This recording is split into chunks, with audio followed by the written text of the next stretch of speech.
Hello and welcome back to Continental Club, where we discuss the hottest topics in European football. I've got the two hottest members of Team FD joining me today. I've got Mr. Michael McCubbin and Henry Hill. McCubbs, we are seeing each other once again in person later, all three of us. Yes. Are you excited for tonight? Very much excited, yeah. We're gonna see each other. There's like an award ceremony going on. Not all of us were able to go, so we're having a kind of an alternative celebration with a few other members of FD, Zach Jalab included. Even Kieran Carlin might be making an appearance in as well. But, we should be so lucky. Yeah, so it should be fun. How about you, Dukes? How's things? Yeah, I'm good. I'm very excited about later. I'm thinking about my karaoke song. Henry, what are you gonna kick off with? Well, I was hoping we could do a duet of "Don't Go Breaking My Heart." You know, the old Elton Love John it. band. Wow. So yeah. But yeah, maybe "Lady in Red" when it gets a bit. God, classy. Henry, you're such a crooner. Can't wait for Lady in Red. Yeah, let's wait and see. Okay, nice. I will be doing London Bridge by Fergie as usual, so get excited for that. But back to the football, because we do have to talk about football today. It's the end of the international break, so we wanted to do a kind of mailbag, answer as many questions as possible. Then we'll be doing our big match preview at the end of the show as usual. But our first question came in from Super Johan 4, and it says, which manager could be the next to be sacked? So we want to talk about managers under pressure at the moment. McCubbs, Max Allegri, that improvement in results, it probably feels like he's not going to be sacked, but he's definitely under pressure. Yeah, without a doubt. I mean, this is a man who got to 2 Champions League finals, led Juventus on, I think, kind of the most trophy-laden era of in their history, really. I was only kind of sitting looking at the other day, even during their kind of a generally pretty positive spell kind of in the late 90s and early noughties. I think they only got their hands on one Coppa Italia in like 1995 and then didn't win it again, I think, until Allegri was in charge, and then won it like 3 times in a row, or 3 out of 4 seasons, 4 out of 5 seasons. So in terms of silverware, in terms of domination, he's got quite the billing to live up to. Albeit with a much kind of weaker squad, or an aging squad and a less balanced squad. But yeah, their results have improved recently. Obviously, they had that horror start to the season, 2 losses out of 3, opening 3 games. But they've won their last 3 in Serie A. They haven't lost since they did so against Napoli at the start of September. Their Champions League campaigns obviously got off to a good start. Obviously, that kind of routine win over Malmo, and then that very impressive performance against Chelsea, which we spoke about last week. But yeah, they're lagging behind in the table. They're 4 points off 4th place Roma. They're 10 points off Napoli. Their title credentials are certainly in question. But nevertheless, they're still in the hunt for 4th place. I still back them to get Champions League football. But also, they haven't had a huge test since that Napoli game, and they've got some big tests coming up. They've got Jose Mourinho's Roma on Sunday. They've got Inter the following weekend, and then Sassuolo after that. So, I think Allegri's credentials second time round are really going to, the next few games are going to be crucial for him, essentially. He's on quite a big contract as well, €9 million for the next 4 years. So it would take a lot to sack him this early, and it seems kind of strange that after the last 2 years, where Juve got through 2 managers, and especially with Andrea Pirlo, were willing to take quite a big risk in the dugout, that they would have handed him such a big contract. This is after all, a man who hadn't been in work since he left the club. And having lost Ronaldo as well, who, although you could argue didn't necessarily make the team as a whole function a lot better, was at least a safeguard in terms of the goals that he provided.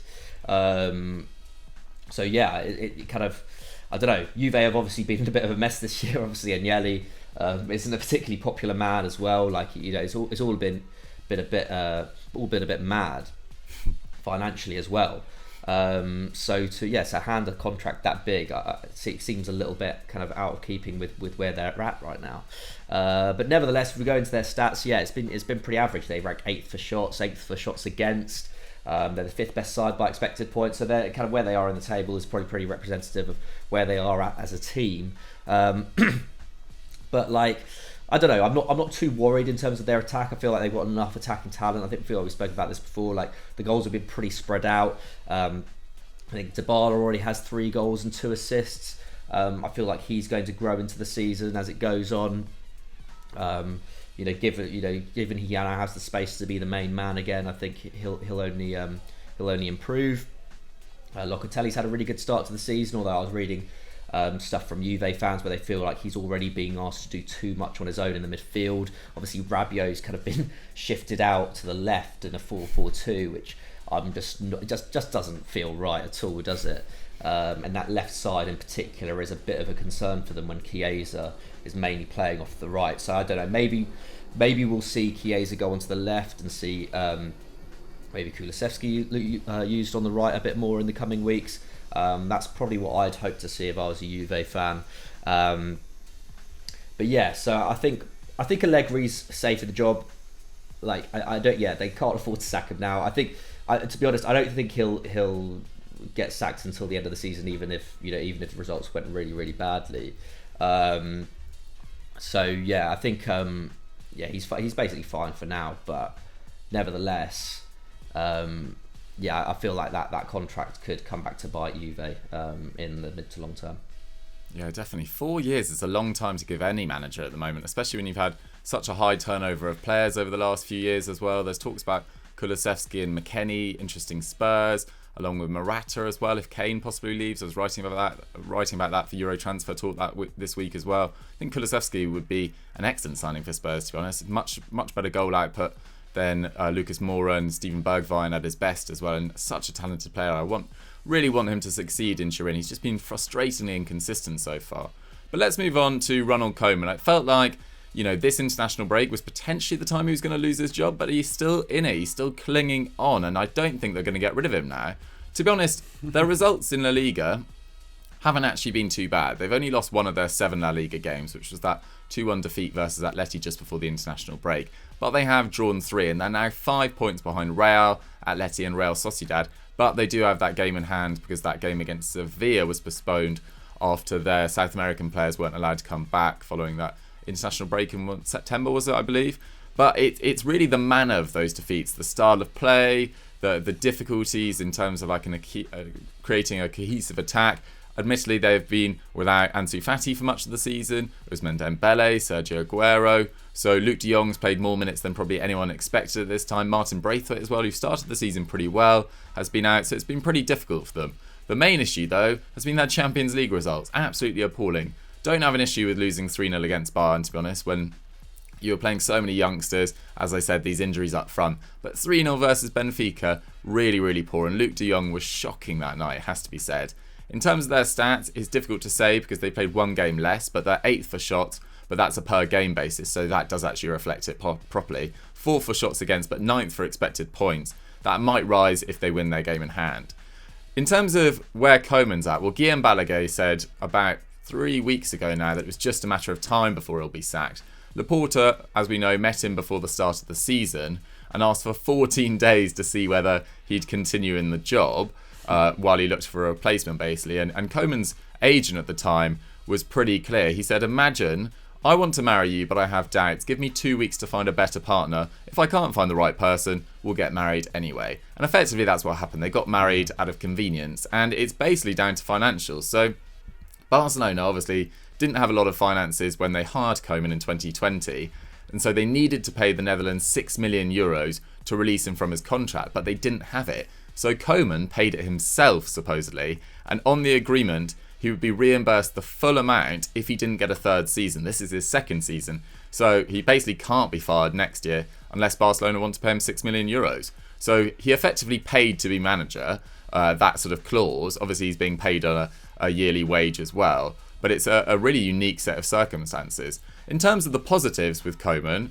he seems to have, it maybe just through the injuries or maybe a change in tack, he seems to be really backing some of the young players as well. We've seen Gavi, we've seen Balde being used as well, Demir, etc. He's used 8 players who are 20 or under in the league so far this season. So there are green shoots of recovery, and we've seen Gavi now being capped a couple of times by Spain, played exceptionally well in the Nations League final, I thought. And, if they keep that midfield together of Pedri, De Jong and Gavi together, that could be the best midfield in the world in 2 to 3 years, I reckon. And Pedri's just signed that new contract with that ridiculous release clause of €1 billion. Probably an error on his part to sign up to that. But it secures Barcelona's probably most promising young player for the next, for his career until something crazy happens. So, there are some reasons to be hopeful for Barcelona fans, but Koeman just seems like it's inevitable he will be fired at some stage.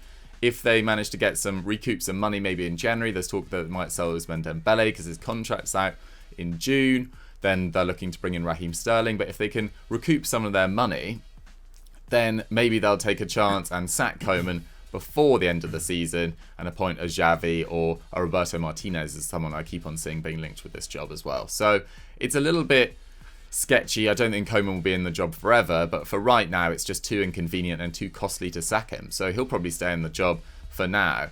I mean, Henry, one manager who does seem like he doesn't have long in the job at all, even probably less time than Allegri and Koeman, is Claude Puel at St Etienne. What's going on with him? Yeah, it's not looking too good for Claude Puel. Obviously left I thought maybe harshly treated at Southampton. He's gone to St Etienne, which is actually a very challenging job. They don't have a ton of money at all. He's been there in charge for just under 2 years now. And they finished 17th in the season he took over in October. And they were in 4th position the season before he arrived. And they hadn't finished in the bottom half of the table since 2009-2010. St Etienne, obviously one of the great forces of French football, back in the sort of the 60s, 70s. Bit of a roller coaster team up and down. So a very proud club, incredible fan base as well. So they'll certainly want to see their club moving in the right direction. I mean, the problem is they've just been selling off all their best assets in recent seasons. They've made £64 million net in the last 2 campaigns. Think of Saliba and Fofana being sort of moved on. And if you look at their transfer window this summer, the only major incoming was Ignacio Ramirez. €250,000 from Liverpool in Uruguay. So not Liverpool as we know it, it's sort of the Uruguayan franchise. So it's not a name that jumps off the page. And even the season before, they signed sort of a 29-year-old centre-half for $4 million, and a scattering of other signings. Their big kind of addition really was Adil El-Shish, the really exciting youngster from PSG, although this season he's only started 2, been handed sort of 7 substitute appearances, hasn't really made an impact. And if you look at their performances, it's not looking good for St Etienne. They haven't won a game yet. They're bottom of the table, behind Brest on goal difference. They've conceded 18. Only 3 sides have conceded more. Yikes. That's not good at all. And they've scored 8 goals. That's the joint worst in Ligue, along with Troyes. Their top scorer is Wabi Kazri on 4. Sunderland legend Wabi Kazri. Yeah, I was going to say, what a renaissance he's had over in France. He was so good under Aladici for a bit. About 2 months.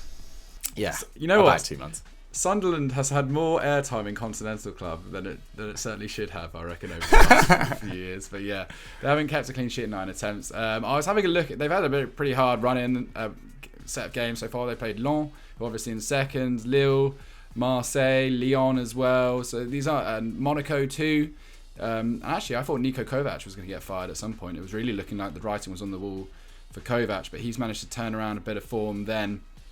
But yeah, St Etienne at bottom, and they don't have a ton of quality running through their side really at all. I like Boanga a little bit on the left side of the sort of 4-2-3-1, but I'm not sure it's going to get any better anytime soon. They do take the 3rd most shots in Ligue 1. Their problem is really converting. They're really poor at converting their finishes at the moment, and I think Claude Puel might have to pay the price for that. That's not necessarily his fault.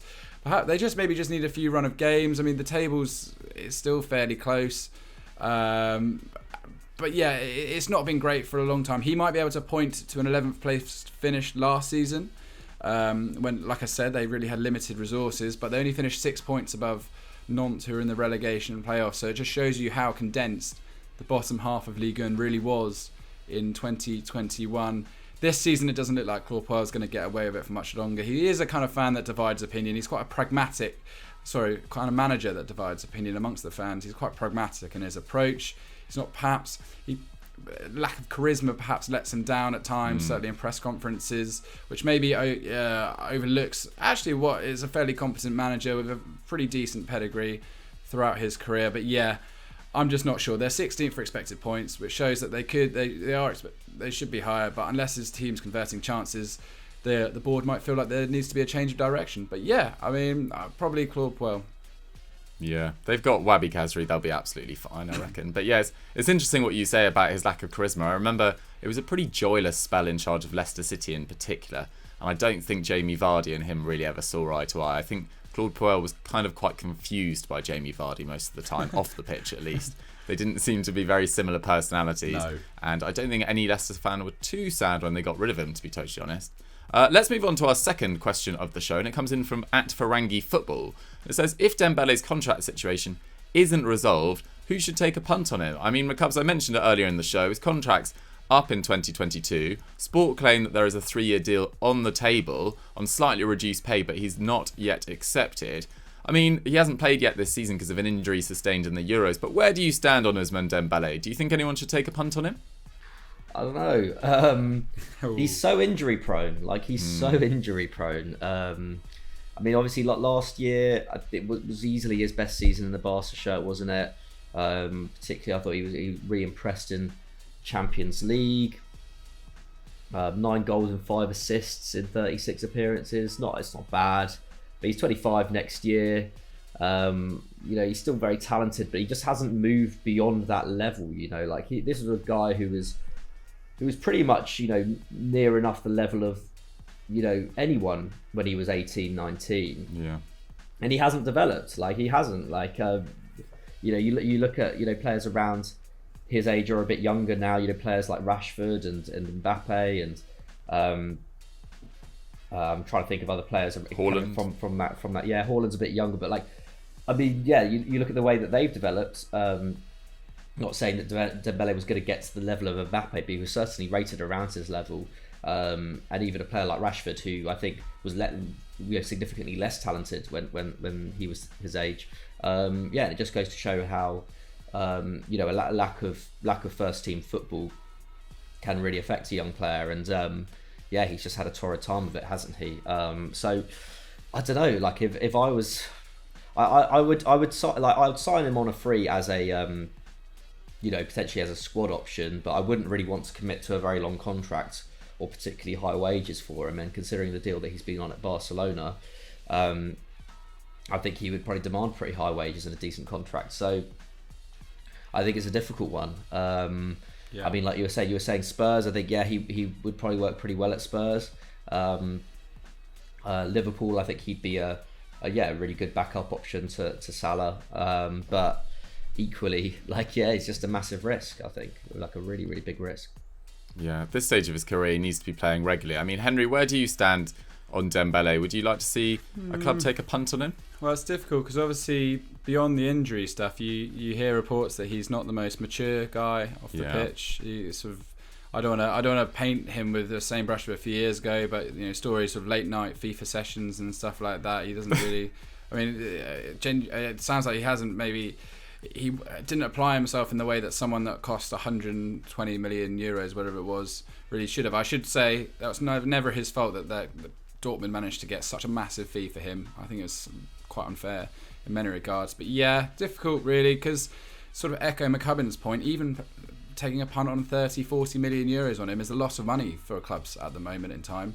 It might not seem a lot for someone of Dembele's pedigree, only 24, turning 25, but that's still tricky. AC Milan maybe. I mean, obviously Salamakers has had a real turn in form, but I could see them using a really effective winger. But I mean, maybe even a short spell back in France at some point with a club that could maybe help them push him on. I could see PSG perhaps coming in for him if depending on the Mbappe situation, if they're looking for more strength and depth. But I think maybe a return home where he can sort of feel a bit more loved at the moment, or maybe somewhere like AC Milan. But it's hard to see right now because, like I said, it's just the money is too great for someone who's so injury prone like Dembele. Yeah, I mean, he's never started more than 22 league games in a season. He's missed 96 with injury since joining Barcelona, nearly up to a century of missed games, and he's still yet to play this season because of that hamstring issue. So he needs to get himself fit, playing regularly for Barcelona before any club is, going to take a chance on him in January, or even sign him for free next year. And I don't think he really suits Liverpool, to be totally honest. I'd rather see Harvey Elliott come back and play understudy to Mo Salah on the right-hand side than take a risk on Dembele, who has just spent so much time out, and it's just a crying shame. Anyway, let's move on to our next question, which comes in from Flodge Axob. And it's, have international breaks got to the point of disrupting domestic football? Now, obviously, they literally disrupt them. They are breaks in domestic football. Yeah. But Henry, where do you stand on international breaks? I don't share the same kind of animosity towards them. I think they are a pretty important part of the game. International friendlies sometimes are a bit of a joke because when there's nothing on the line for them. However, like Courtois' interview, where I thought that was really said more in the heat of the moment of that defeat. Belgium obviously choked again at the opportunity to win some kind of silverware, and I think he lashed out at UEFA as a result. I actually think his comments were more sort of embedded in the idea of a 2-year World Cup, which we've seen Infantino pushing once more. I think that's probably more problematic. I think a 2-year World Cup is a farcical suggestion, but I don't think they're too bad. I defend the idea that if we're drawn in a group with Gibraltar or Andorra, that's the way it goes. I don't think it's our responsibility to say no, we're not. We're too busy to play football against you guys. It is a bit funny how frequent they can be. Certainly in the early start of the season, when you see sort of 3 weeks of domestic football, then rolling into international break. But I think the whole qualification process is important. I actually think we love international football when it gets to the tournaments, and actually these international breaks are part of the build-up to it. It's about building squad unity, etc. I just think introducing more and more competitions is a dangerous precedent, but it's up to the international calendar and the domestic calendar to work together to find sort of a solution which does involve breaks for footballers, because they are robots. They're not robots. Sorry, they do need sort of time off, etc. And the idea of introducing this big sort of Super Club World Cup, for example, just seems frankly ridiculous, considering everything that they've already got on their plates at the moment. So yeah, I actually have no issue with international breaks. It's just about the international and domestic calendar to work together to find a feasible solution to fit everything they want to achieve into a campaign which works for the players too. Yeah, I think that's very well said. I think it's also quite arrogant, McCubs, in a way, for teams like England or Germany or Spain or France or whoever to complain when they're drawn against, a Moldova, Armenia, Faroe Islands or whatever. Like, these are big occasions for these nations, and they deserve their chance to qualify the same as everyone else. I mean, what do you make of that? Yeah, I think that's always been how it is, and I don't think that's really the issue, is it? Like, I mean, playing all these games, that's just the qualification process, and that has to happen, right? I think the kind of the animosity towards international breaks, I think it comes from, I feel like it stems from club managers, especially big club managers. You saw, the likes of Sir Alex Ferguson trying to keep England players out of England duty back in the day, and you've seen it with like Jurgen Klopp and Pep Guardiola. They love to throw their toys out of the pram when players get injured. It is frustrating when players get injured on international duty, for sure, but that is part of their job, and always has been. And this idea that like international football is like somehow putting players in worse condition than it has in the past, I think that's a bit kind of short-sighted. Like the international calendar has pretty much been as busy as this, going back quite a long time. I feel like it's only, you'd have to kind of go back to, I don't know, maybe the 80s or 90s, when the qualification process wasn't as arduous, and there weren't as many games. So I think this has always been the case. The problem that I had with international football last year in particular was when you had all these international friendlies suddenly being played while countries were massively locked down, and when it's putting the wider public at risk, I think that is a problem. When you've got players flying from high risk countries like England, for example, at the time, and I mean it still is, to poorer countries who actually had a bit of a better handle on the pandemic at the time, then it becomes incredibly problematic. So I don't know. I think opinion will always change on it. Like 3 years ago when the Nations League came about, everyone was kind of actually celebrating it in a way, because it was like, oh, finally we won't have all these friendlies that were before were meaningless, are suddenly something not meaningless. And actually, I think the Nations League is also another good route for smaller clubs to gain a possibility of qualification, and also have a chance of winning against other smaller nations, which they don't usually get. And also, let's remember, like if suddenly international breaks were out the window, or there were fewer international breaks, like there is no doubt that in the next few years, club football would find a way of, or the UEFA or whoever would find a way of increasing the club football calendar. When we grew up, there was you had 2 group stages in the Champions League. Like clubs had to play 12 games before getting into the quarterfinals. It's not out of the question that would happen again. So, the football calendar's always go. As long as there's money to be made out of football, the football calendar's always going to be incredibly congested. And I think once again, I think anyone who's annoyed about that there needs to be a bigger push for like a longer winter break, things like this, like actual tangible possibilities, rather than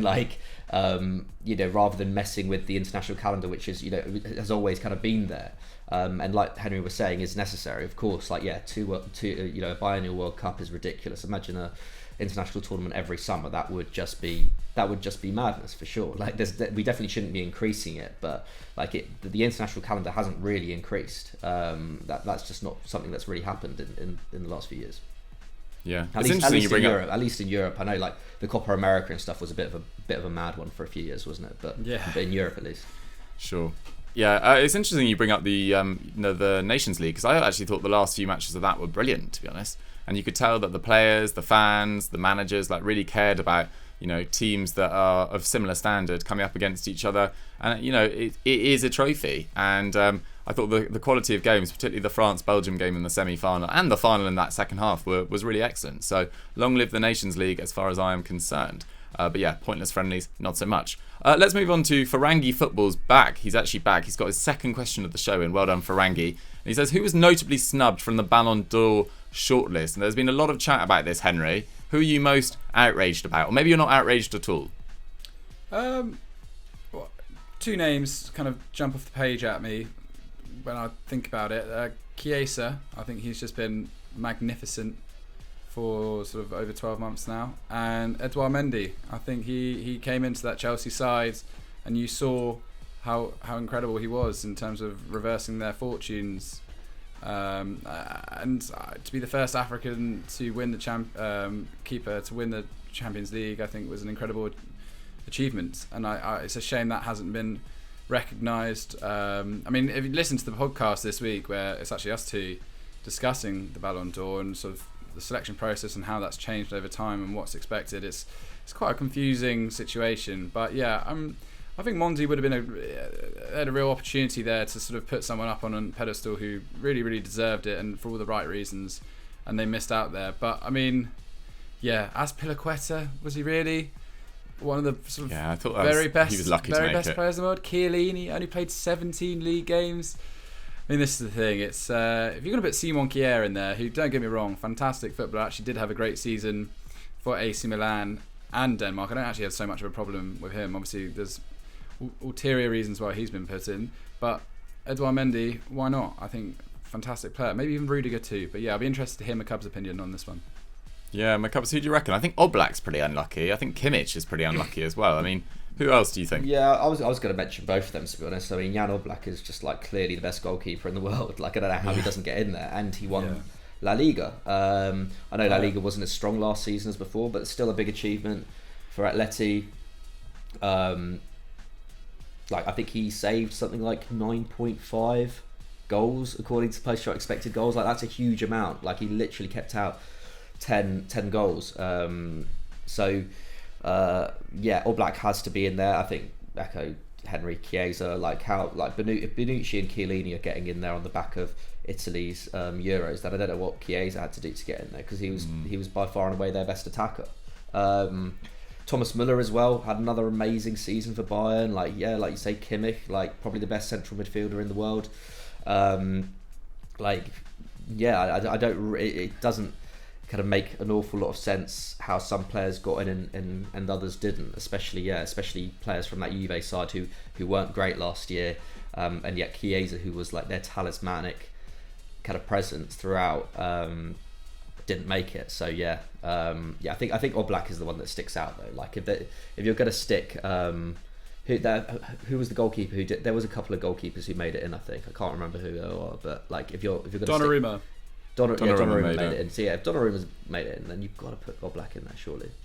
Yeah, justice for Big Jan. Let's start a movement for sure. Guys, that is it for our first section of the show. We're not going anywhere. Let us know who you guys thought should have been included in the Ballon d'Or, who you think are the managers most under pressure, what you think of international breaks and Ousmane Dembele situation at Barcelona. Let us know what you guys think in the comments down below. And let's move on to our big match preview. Club football is back this weekend, baby, and it is better than ever. There are some serious clashes to look forward to. Real Madrid versus Athletic Club, Barcelona Valencia, Lyon versus Monaco, Lazio versus Inter Milan, Juventus versus Roma. Plenty of storylines and narratives throughout those ties. But the biggest one, in our opinion, without doubt, takes place on Sunday as Bayer Leverkusen take on Bayern Munich at 2:30 p.m. This was suggested by @DomSullivan18 on Twitter. Thank you very much, Dom, regular contributor. They are currently level on points with each other at the top of the Bundesliga, so it's an early title battle, let's say. Yes. My Cubs, Bayer Leverkusen, have won plenty of admirers across Europe so far for their entertaining football. Yeah, they've been super entertaining, haven't they? Kind of carrying on where Peter Bosz left off, really, isn't he, Seoane? He's had a great start to life. At Leverkusen, they're currently level on 16 points with Bayern. They've got a plus 13 goal difference, which isn't far off what Bayern have kind of built up over the opening weeks. And yeah, they've been pretty solid. They've only lost once so far this season. I say pretty solid. Their defence is still needs work. As was showcased in the 4-3 defeat to Dortmund, which is their only defeat of the season, but their defence was a bit of a mess in that game. And going forward, they just kind of everything they hit kind of just is going in. But they are, incredibly exciting, especially on the break. They've got such a pacey forward line, haven't they? Wirtz and Diaby. Their understanding on either flank is really beginning to blossom. But yeah, they've scored 3 or more goals in 5 of their 7 games. They've also scored 6 goals in 2 Europa League games.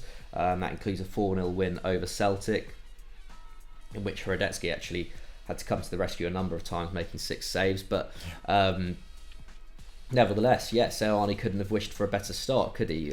Especially considering they lost Bailey in the summer, Wendell, Demarai Gray, and the Bender brothers, obviously, who have been real stalwarts of the side for a number of years. There was a relative amount of squad turnover. They only spent £10 million net on Cassano from Club Bruges, Adli from Toulouse, and Baka from PSG. Obviously, Baka's been a real fixture in the first team since coming in. Has had a bit of a mixed start, but I think he's a very solid Bundesliga player in the making, I think. But yeah, like I said, I think their defence has been pretty average. They ranked 5th for expected goals against. They actually only ranked 7th for XG, but that just goes to show, I think, the finishing ability of their forward line. Whether they can keep it up remains to be seen. And obviously last year they started incredibly well, didn't they? They were first after 12 games, but then they were beaten 2-1 by Bayern in quite a pivotal game, and then only won one of their next 6. They eventually finished 6th. So yeah, I mean, I think Leverkusen fans will be taking everything with a pinch of salt right now, because we've seen it all before, and obviously Leverkusen are historically bottlers, aren't they? Leverkusen. So yeah, exactly. But nevertheless, they things do look really exciting for them. If they can keep hold of players like Diaby and Wirtz over the next couple of years, obviously it feels unlikely, doesn't it? But if they can, then this has the makings of a really exciting team going into the next couple of seasons. It would be great to see them in the Champions League again. Schick as well has been really good. Like we were saying, Hradecki has been on top form in the early weeks of this season. But yeah, Wirtz has been the standout. 4 goals and 5 assists in 6 Bundesliga games is absolutely unsustainable, but it is very impressive. He's only started 4 of those games, and he's averaging a goal contribution every 41 minutes. That's an even better rate than Benzema, who's averaging a goal involvement every 44 minutes.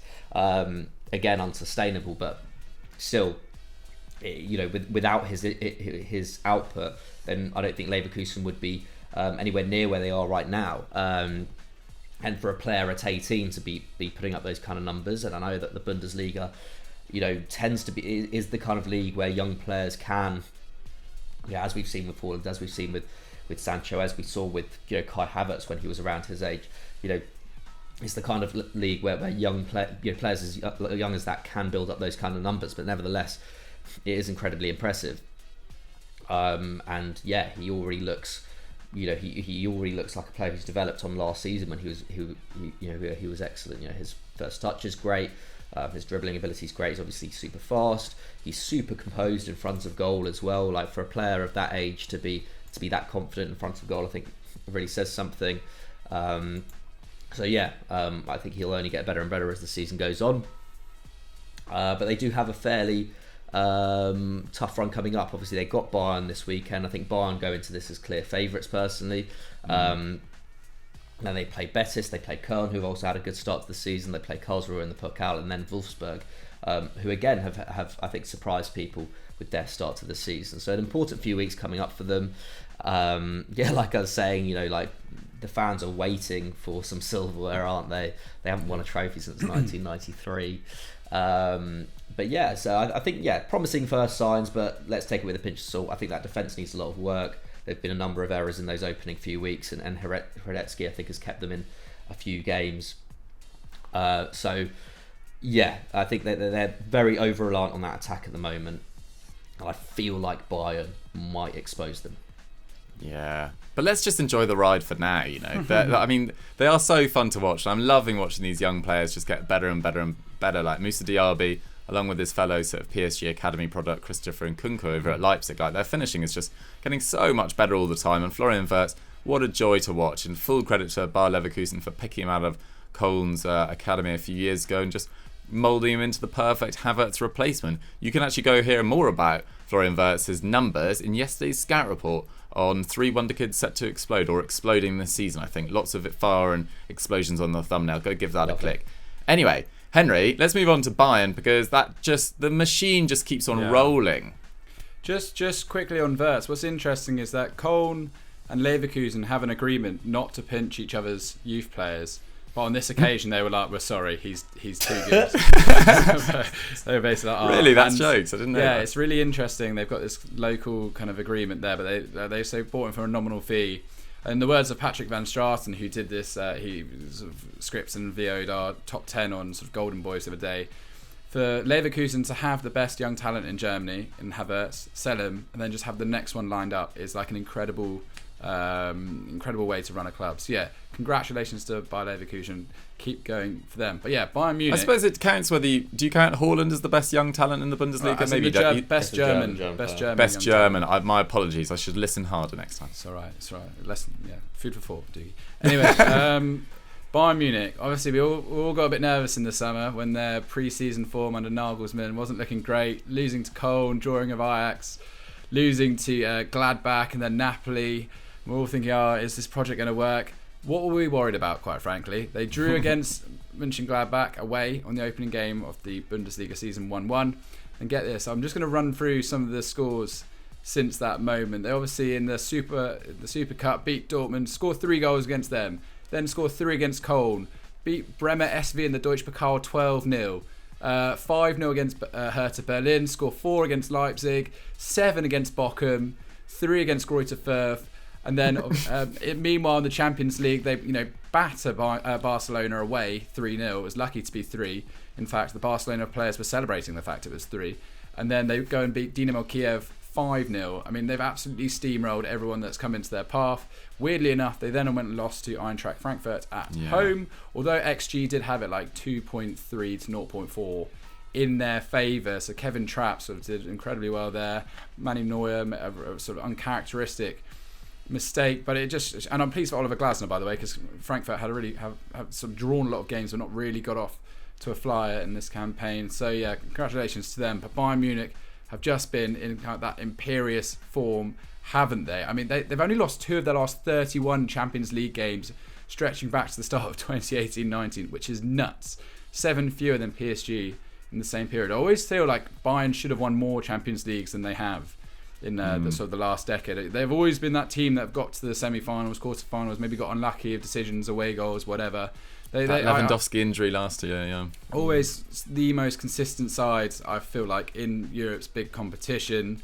But yeah, as we said, 3.4 goals per game at the moment. That's the best attack according to expected goals in Europe. Only 5 teams have a better defence than them statistically. But yeah, I mean, and that's actually the big improvement on last season, wasn't it? There were times under Hansi Flick where they were great going forward, but you always felt like they could concede, played an incredibly high line, didn't they? Nagelsmann, who I do think is the most gifted young coach in world football at the moment, has come in and done an incredible job once more, really working his magic. Only Liverpool take more shots per game in Europe's top 5 leagues, but they are by far the most clinical, get 7.8 on target per game. I think Lewandowski's up at 5 shots a game once again. Even Leroy Sané's around 4. It looks like he's really found his form again. 2 goals, 3 assists in the Bundesliga. Kimmich is on 3 goals already. Gnabry's sort of back in the goals and assists. Even Musiala, he's got 2 goals, 2 assists off the bench.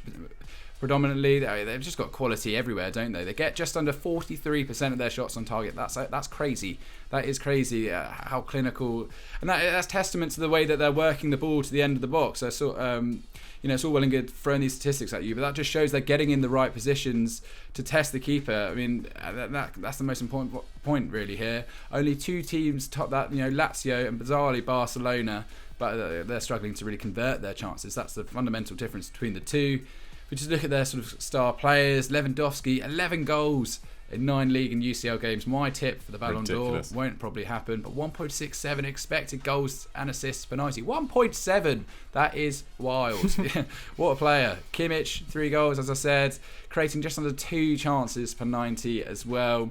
What an all-round superstar he really is. I mean, yeah, I'm so pleased for Nagelsmann on this nonsense at the start of the season about whether or not he was up to it. I think he's a real motivator as well. I think it must be difficult for him coming into a dressing room with figures like Müller, Lewandowski, seasoned world-class professionals who sort of learnt from the very best under Jupp Heynckes and sort of Pep Guardiola and stuff like that. So sort of young guy come in, but I think he's really stepped up and shown his pedigree once more. And I mean, whether or not he stays at Bayern for a long time, but any job in the world could be Nagelsmann's one day if he keeps going on the way that he is right now.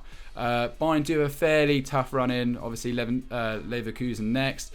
A really exciting clash against Benfica. I think that'll be probably the hardest test in their group in the Champions League. Then they've got Hoffenheim and Gladbach too, but I still feel like that's 4 wins out of 4 for them there. Based on what McCubbin said, I think they're going to have too much for Leverkusen in this game. I wouldn't be surprised if it's a draw. But I'll give you my score prediction straight away. I'm going to go for a 3-1 victory to Bayern Munich. Oh, crushing. Okay, McCubs, what are you going to go for? I was going to go for that, so I'm going to have to make it a bit more. I might go 4-2 then. I might go 4-2. Love it. The same scoreline that was in the DFB Pokal final in 2020 when Bayern beat Leverkusen there. Yeah, incidentally. That's exactly what I had. So a little repeat. Love that. Just before I give my score prediction, I'm just going to quickly run through the injuries. So Leverkusen, Fosu Mensah, Tapsoba, long-term injuries. Bakker is also missing. I think Baumgartlinger is all out as well. Bayern, they've got a pretty clean bill of health. Pavard is suspended for being sent off versus Frankfurt. But Bayern definitely have had the better of this fixture recently. They've won their last 4 meetings, scoring 12 goals. Leverkusen have scored 5 in 4 meetings, so not too bad, but it's just that defence, as we said. Against Bayern, I think it's going to be pulled in all sorts of directions. Can see Goretzka having a major impact on this game. Loves a big game, Goretzka. Leverkusen have only won 2 of their last 14 meetings with 10 defeats. So I'm going for a comfortable 2-0 victory to Bayern.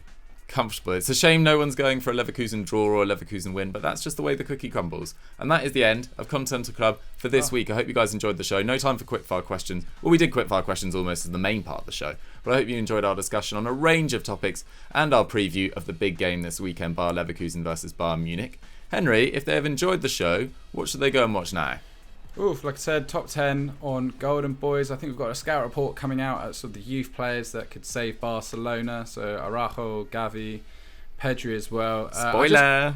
Just on a quick note, I've seen a lot of comments suggesting that I'm under the influence whenever I come on this show. I saw that. Like that. What, drunk? Well, no, in a different way. But yeah, I'd like to confirm. We shoot this quite early in the morning. I'm often quite tired, and it's outrageous that the slander that's been said against my name, and I want to stop that right now. I'm 100% with it every week, and always will be. Henry hasn't been on the wacky backy. The Cubs, what would you like to push to? No, I've been getting it for years, to be honest. What shall I push to? Now my mind's suddenly gone blank. There's a explained about Antonio Conte at Man United coming out. I think next week, the idea of would he be a good replacement for Solskjaer if that were to happen. Also currently writing an explainer on the rise and fall of Juventus. If you want to hear more about kind of their last decade, then that will be out in the next couple of weeks. We've got an 11 of kind of Newcastle potential signings coming out this weekend as well. So go and check that out once it's out. Yeah, I believe that's coming out tomorrow on Football Daily, written by myself and Pat. And I think there's some quite good suggestions in there, so go and show that some love when it comes out, guys. Have a great weekend, look after yourselves, and we'll see you on Monday for ERU. Bye!